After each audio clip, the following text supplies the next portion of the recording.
The Atheist Debates Patreon project presents Giving Thanks. Hey everybody, hope you're doing well. I'm thankful that you're here.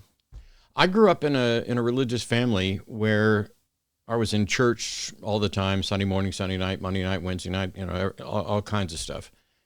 But also, we tried taking the pray without ceasing command pretty literally. It was you were to at least try to be mindful to thank God for all things, all the time. And because of that, Thanksgiving was a little different in my head as a kid. Thanksgiving was a great reason to get family together that you maybe didn't see. You know, you're going to see them more in the fall than you do any other time because you see them at Thanksgiving, you'll see them at Christmas, etc. But it's a good reason to get family together and interact because most of the year you're spending it just with your immediate family. You know, it's me and my brother and my mom and dad, and we're busy with school, and my parents are busy with work and housework and all kinds of stuff. And so aunts and uncles and grandparents, you didn't get to see quite as often, although I would say we spent more time interacting with both sides of our family when I was a kid than any of us do now that we're older, and more than the next generations have. Thanksgiving was about food, fun, and football for some. And the Thanksgiving prayer always happened, but for me, it didn't seem like that prayer was special. It didn't, we prayed and thanked God every single day, so this was just another day and another way of thanking God. And mainly, it was about family. And there's a difference between a list of things that you are thankful for and then who or what you are thankful to. And so, generally speaking, we can be thankful for health and wealth and, any of the other things that seem to be guided by God or fate or the universe or good fortune, providence, however you want to look at it. My life is going to be different from somebody else's. And there are advantages and benefits and things that go well in my life that don't go as well in somebody else's life. And it is an incredibly frustrating position to be in, to feel gratitude and not have a way to direct it. It's like, it makes sense if you believe in a God, and a God created the world and created your circumstances and has a plan for you. It makes sense to be thankful to that God for your life. I'm only alive because of God. But, I jokingly said I'm alive because my parents had sex at the right time. Not something I like to spend any time thinking about, but, to whatever extent I feel gratitude for my existence, I don't need to express it to fate or God. Just, thanks to my parents. And in my case, they were actively seeking to have kids. That's not always the case. But it is wonderful to be able to be grateful for things in your life and to express that gratitude. But I no longer express that gratitude to God or the universe or nature or fate. I try to express it whenever possible to people who are responsible for the great things in my life. That process of directing your gratitude in the right direction is, for me, a critical component of practicing humanism. If I, went to the craps table and rolled the dice and got lucky, I don't feel grateful that I got lucky. I just feel lucky. And similarly, there are areas in my life where I feel fortunate and don't think that there's any one to direct my gratitude to. And so instead, I want to make sure that I find the areas where I can and should express gratitude and direct it appropriately. So for me, it's incredibly frustrating watching people who have a doctor save their life and then they thank God for the miracle. Or, they're in a car accident and they come out okay and they thank God for the miracle.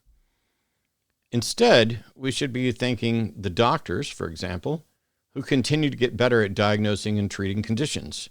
I've had both oral surgery and had my teeth replaced, but I've also had open heart surgery, a triple bypass. I'm alive today because generations of doctors studied and learned, tried and failed, tried and succeeded, and learned how best to crack open someone's chest, harvest arteries from other parts of their body, and reconstruct bypasses in a human heart.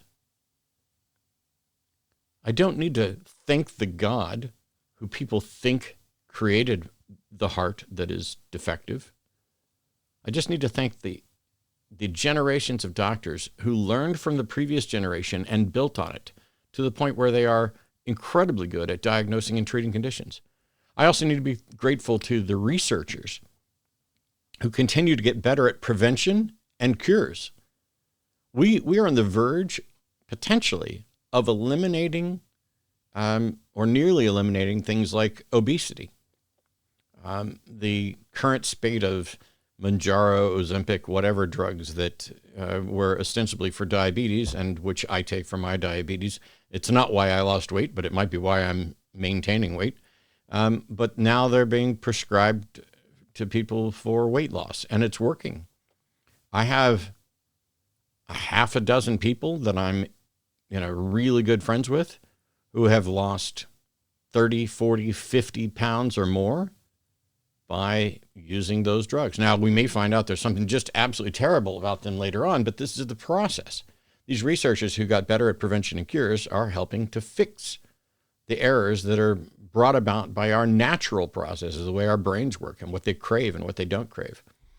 I'm also grateful to the engineers who make vehicles and buildings and all of our products better, safer, more efficient, more cost-effective, and to the scientists who learn more about our past and help guide all of us toward a hopefully better future. The interesting thing about all of those individuals that I'm putting in there to thank are that they are all the product of education, serious education, prolonged education. This process by which we share information and expand the aggregate knowledge of humanity and the understanding that we've gained through our cooperative efforts, that education is important. I am hugely grateful to the educational systems that allow us to have scientists and researchers and doctors and engineers.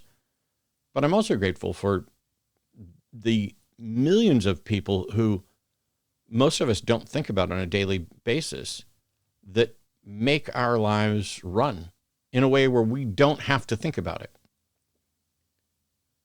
where we get mad if the power goes out for a little bit, or if the internet is down, or if your cell service drops. We're so used to this stuff working nearly hitch-free that it irritates us when they don't. And in reality, there's somebody who's instantly there starting to work to fix the problem.